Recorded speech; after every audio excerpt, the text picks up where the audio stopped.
विशेष कर para 164 app की ओर मैं ध्यान आकर्षित करना चाहता हूं। उसमें स्पष्टता से कहा है कि संसद को 239 AA के तहत दिल्ली संघ राज्य क्षेत्र के किसी भी विषय पर कानून बनाने का अधिकार है। ये अदालत ने अपने जजमेंट के अंदर बहुत स्पष्ट कर दिया है। मान्यवर, अब मैं थोड़ा विधेयक पर बात करना चाहूंगा। दिल्ली शासन, इसकी एक ऐतिहासिक पृष्ठभूमि है। मान्यवर, दिल्ली की स्थापना 1911 में अंग्रेजों के शासन के द्वारा महरौली और दिल्ली दो तहसीलों को पंजाब प्रांत से अलग कर बनाई गई। 1919 और 1935 में ब्रिटिश सरकार ने चीफ कमिश्नर प्रोविंस का नोटिफिकेशन किया और दिल्ली को चीफ कमिश्नर प्रोविंस के तहत रखा गया। आजादी के बाद पट्टाभी सीतारामैया समिति ने दिल्ली को राज्य स्तर का दर्जा देने की सिफारिश की थी। हालांकि जब सिफारिश संविधान सभा के समक्ष आई, मेरा विपक्ष के सदस्यों को विनम्रता से अनुरोध है कि इस बात को जरा गौर से सुनेगा। पट्टाभी सीतारामैया समिति की सिफारिश जब सदन के सामने आई, तब पंडित जवाहरलाल नेहरू जी, श्रीमान सरदार पटेल, राजा जी, राजेंद्र प्रसाद और डॉक्टर अंबेडकर जैसे नेताओं ने इसका विरोध किया कि ये उचित नहीं होगा कि दिल्ली को पूर्ण राज्य का दर्जा दिया जाए। मैं फिर से एक बार रिपीट करता हूं, किस किसने विरोध किया था? पंडित नेहरू ने किया था, सरदार पटेल ने किया था, राजा जी ने किया, राजेंद्र प्रसाद जी ने किया और अंबेडकर जी ने भी इसका विरोध किया था। और उस वक्त पंडित नेहरू जी के एक चर्चा के हिस्से को मैं सदन के सामने रखना चाहता हूं। 2 साल पहले सदन ने एक समिति, सीतारामैया समिति की नियुक्ति की और अब जब रिपोर्ट आया है तब दुनिया बदल गई है, भारत बदल गया है और दिल्ली काफी हद तक बदल गई है। इसलिए दिल्ली में हुए इन परिवर्तनों की परवाह किए बगैर उस समिति की सिफारिशों को स्वीकार नहीं कर सकते और स्वीकार करना वास्तविकता से पूरी तरह मुंह मोड़ लेना होगा। एक समय तो नेहरू जी ने संविधान सभा के सदस्यों को यहां तक कहा कि चूंकि नई दिल्ली में 3/4 संपत्ति केंद्र सरकार की है, इसलिए तर्कसंगत यही होगा कि इसको केंद्र के अधीन रखा जाए। बाद में जब अंबेडकर जी ने समापन किया, तब उन्होंने कहा, जहां तक दिल्ली का सवाल है, हमें ऐसा लगता है कि भारत की राजधानी के रूप में शायद ही किसी स्थानीय प्रशासन को मुक्त अधिकार यहां दिए जा सकते हैं।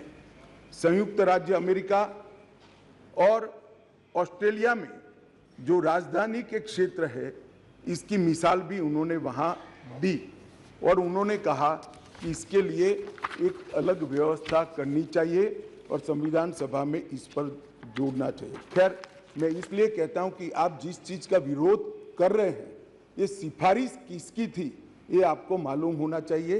ये पंडित नेहरू की सिफारिश थी। मान्यवर,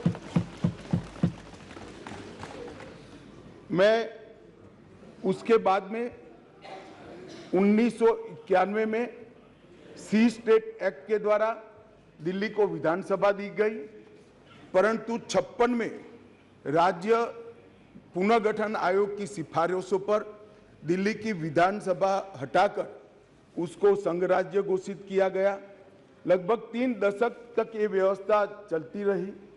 87 में सरकारिया कमेटी बनी, जो बाद में बालाकृष्णन कमेटी के रूप में जानी गई और 91 में 69वां संविधान संशोधन किया गया और इसके बाद दिल्ली राजधानी राज्य क्षेत्र शासन अधिनियम 1991, जिसमें मैं आज संशोधन लेकर आया हूं, इसको इस महान सदन ने पारित किया गया। और वही विधेयक के अंदर, संविधान संशोधन के अंदर 239A, जिसका मैंने जिक्र किया, उसमें इस संसद को राजधानी क्षेत्र के किसी भी हिस्से के लिए और किसी भी कार्य के लिए कानून बनाने के लिए संपूर्ण अधिकार संसद को देने का काम किया गया। मान्यवर, समस्या कहां से समाप्त शुरू हुई?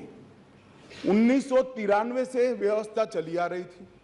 कभी भारतीय जनता पार्टी सत्ता में आई, कभी कांग्रेस पार्टी ने शासन किया, कभी ऊपर कांग्रेस का शासन था तब हमारी सरकार थी, तो कभी ऊपर कांग्रेस की सरकार थी तब नीचे हमारा शासन था, मगर कोई झगड़ा नहीं हुआ था, सब कुछ ठीक चल रहा था, क्योंकि किसी की मंशा अधिकार हथियाने की नहीं थी, सेवा करने की।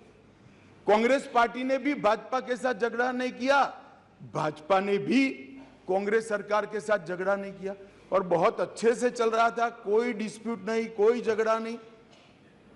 1915 में स्थिति बदली और यहां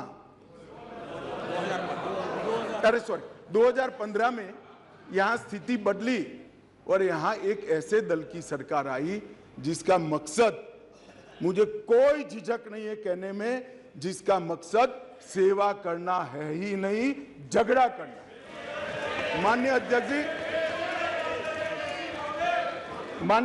जी अनेक पार्टियों के मुख्यमंत्री रहे, अनेक पार्टियों की मिलीजुली सरकार रही, शुद्ध रूप से सरकार रही, मगर राष्ट्र सेवा करने में और जन सेवा करने में किसी भी पार्टी को कोई दिक्कत नहीं आई। मैं बाद में बात करूंगा क्या दिक्कत है वो, उसकी भी डिटेल बात करूंगा, प्रॉब्लम क्या है वो। प्रॉब्लम ट्रांसफर पोस्टिंग के अधिकार का नहीं है, विजिलेंस को कंट्रोल में लेकर बंगला जो बना दिया है, इसका सत्य छुपाना है। जो भ्रष्टाचार हो रहा है, इसका सत्य छुपाना है। मान्यवर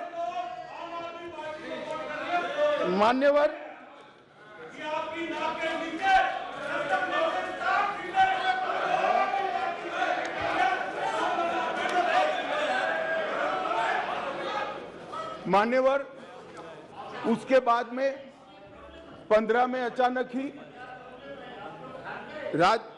दिल्ली राज्य सरकार ने एक विषय सर्कुलर निकाला, जिसमें उन्होंने ट्रांसफर पोस्टिंग के अधिकार अपने हाथ में लिए।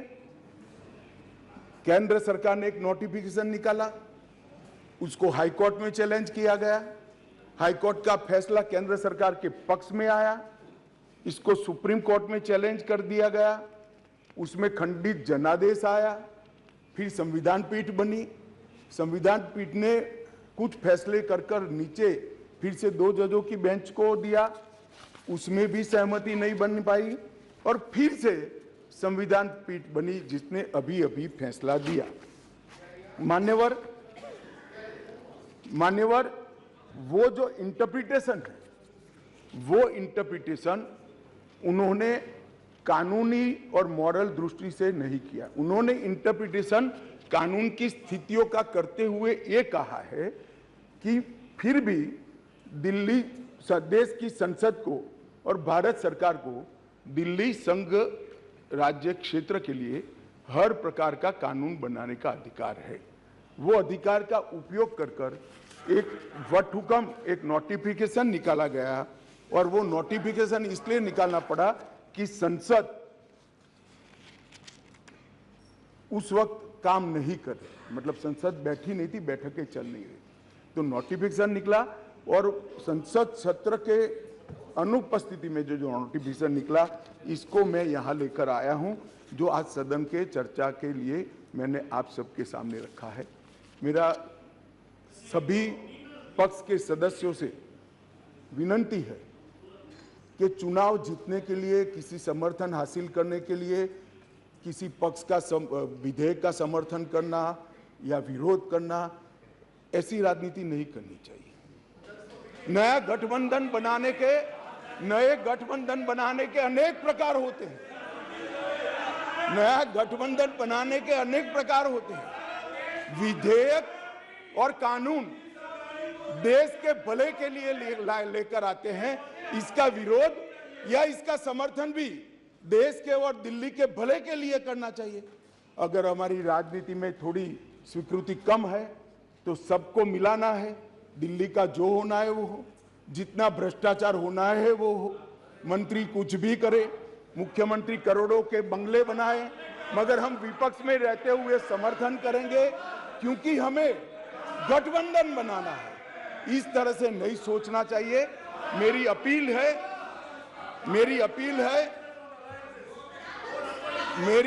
है विपक्ष के सदस्यों को कि आप दिल्ली की सोचिए, अलायंस की मत सोचिए।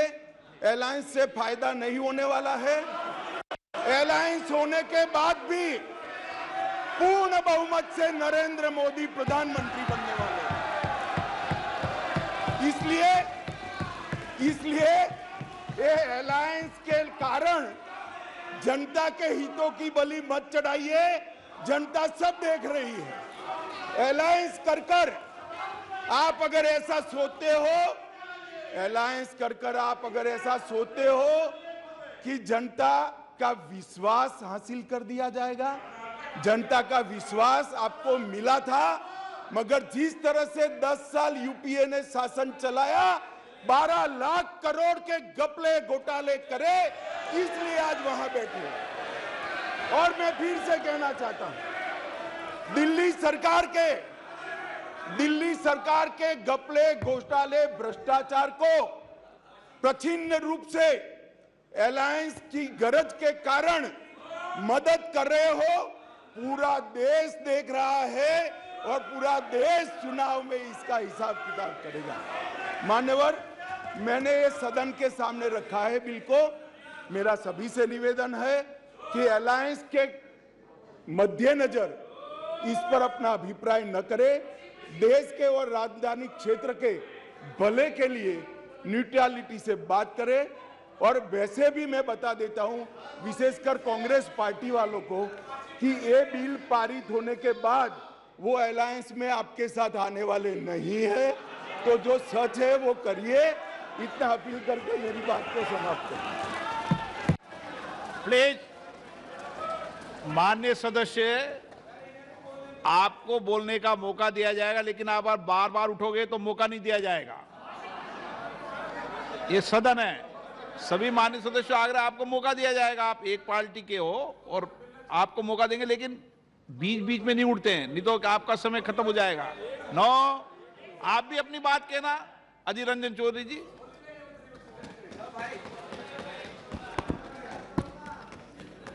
सर, आपको विराजमान होते हुए हमें बड़ा प्रसन्न होते हैं। सर, सबसे पहले मैं ये कहना चाहते हैं कि कल ही ये मुद्दा सदन में आने वाले थे। हम तैयार होकर बैठे भी थे, यहाँ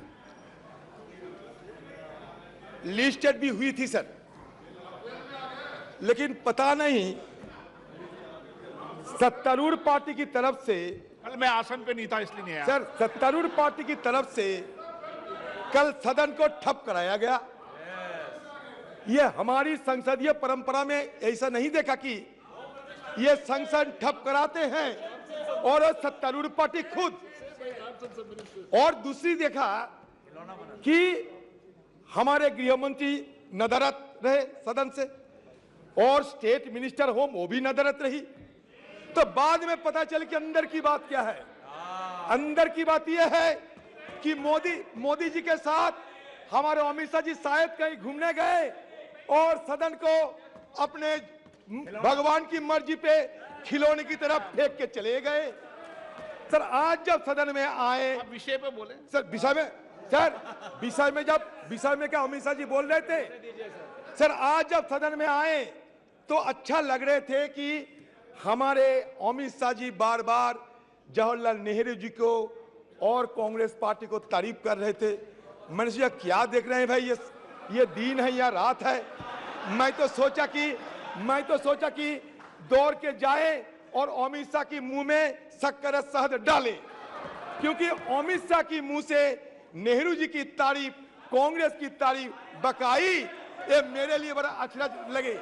लेकिन कुछ ही समय बाद ये पता चले कि कुछ ही समय बाद ये पता चले पंडित कि ने- नहीं अध्यक्ष जी, जिनको मैंने पंडित नेहरू जी ने तारीफ नहीं करी है, मैंने जो पंडित नेहरू जी ने कहा वो कोट अनकोट कहा है, उसको तारीफ मानना है तो मुझे कोई आपत्ति नहीं है। सर एक ही बात कहना चाहते हैं कि मान्यवर इधर उधर की बात ना कर, बता कफिला कैसे लूटा। मैं ये कहना चाहते हैं आपको जब जरूरत पड़ते हैं तब नेहरू जी को सहारा लेने पड़ते। आप अगर नेहरू जी को सहारा बराबर लेते रहते तो आज हिंदुस्तान में ये मणिपुर हरियाणा हमें देखने को नहीं होते। ये आप मान के चलिए, ये दिल्ली है, दिल्ली, और ये दिल्ली हमारा दिल है।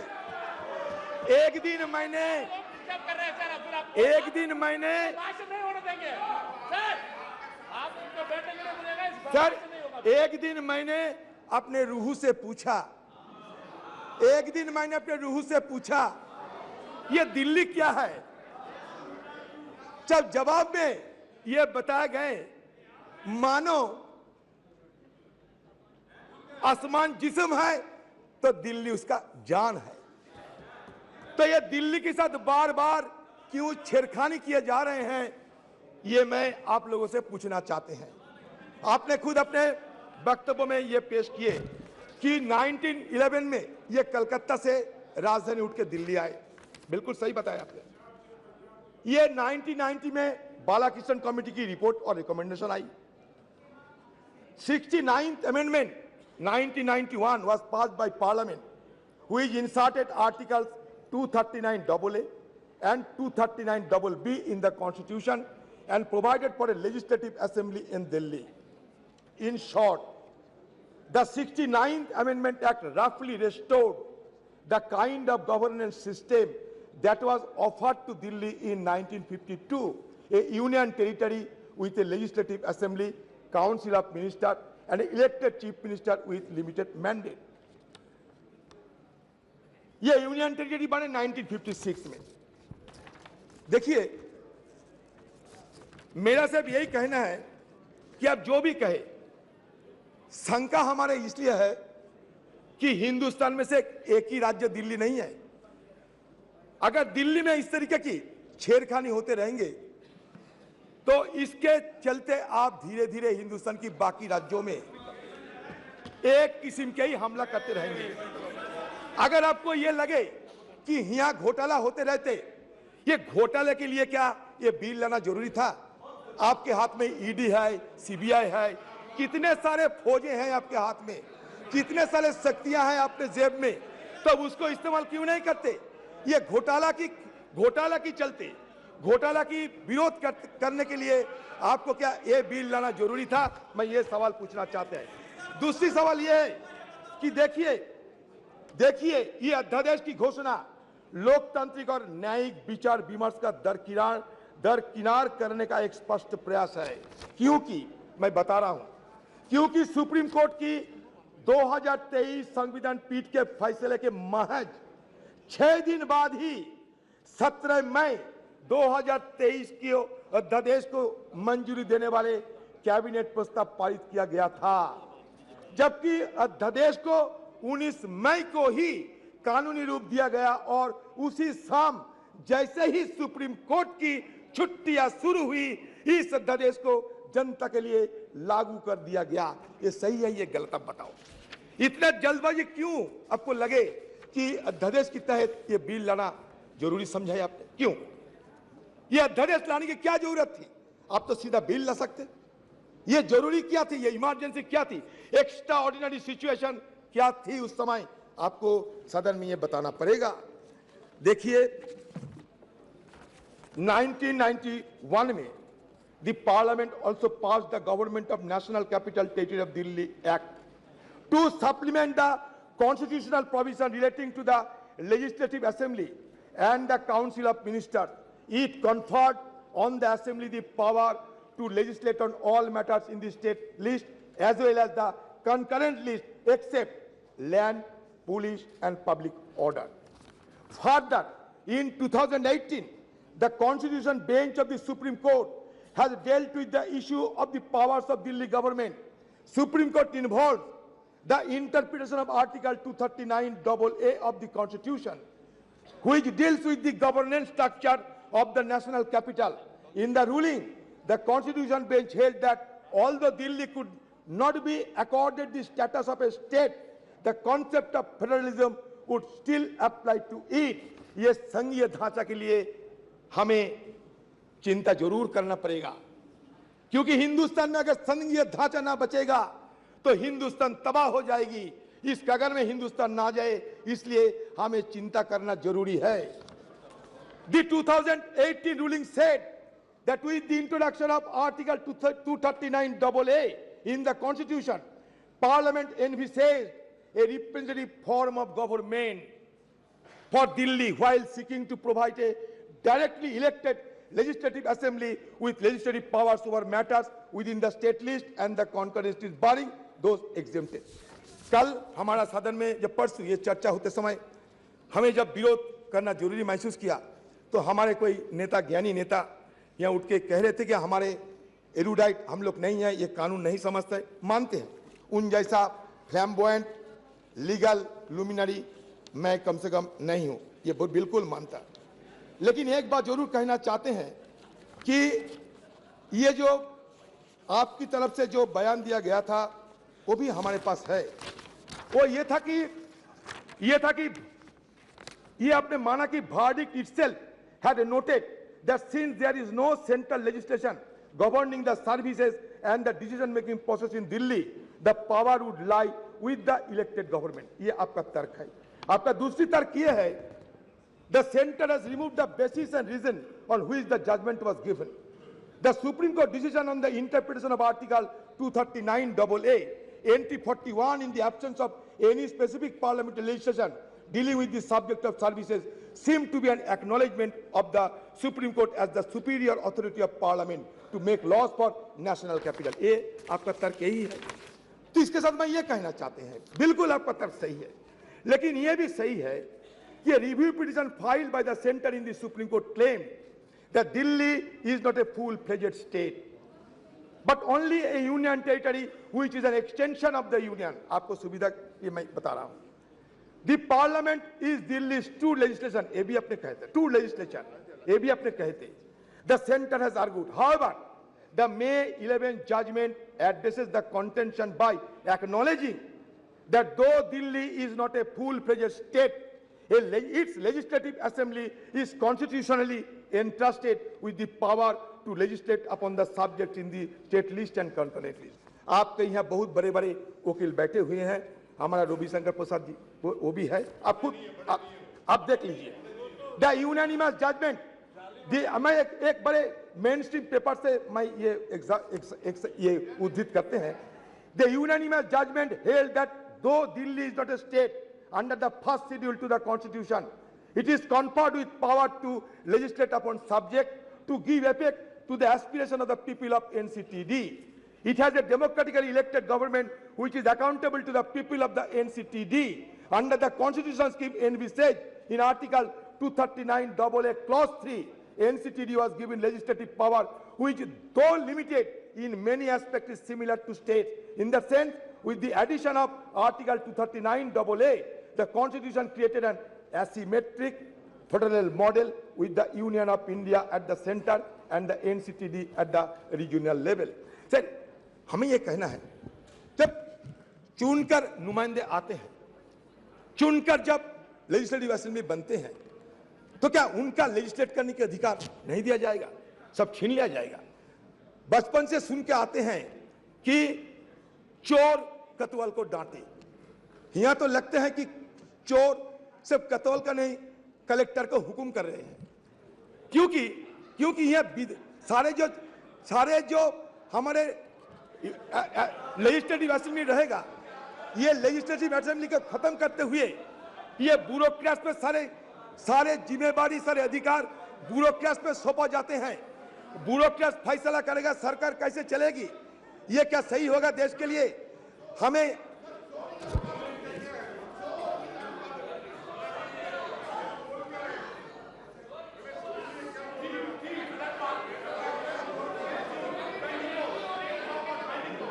सर, जहां आपको गलत लगे छाट दीजिएगा, कोई हर्ज नहीं। मैंने कहा ये कहावत की तरह, ये कहावत है, मैं अपनी बात नहीं।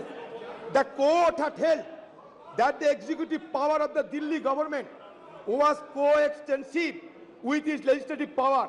That is, the executive arm of the government covers all the subjects, including services except public order, police, land, for which the legislative arm can make laws. आप ये कह सकते हैं कि हमारे पार्लियामेंट उससे भी शक्तिशाली है, बिल्कुल आप कह सकते हैं, आपको अधिकार है।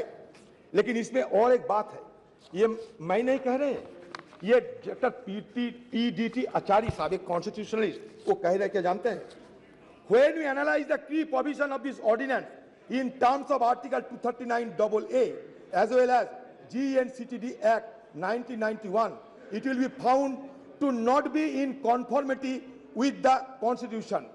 Article 239AA Clause 7 empowers Parliament to make a law to supplement the provisions contained in that article. मानते हैं।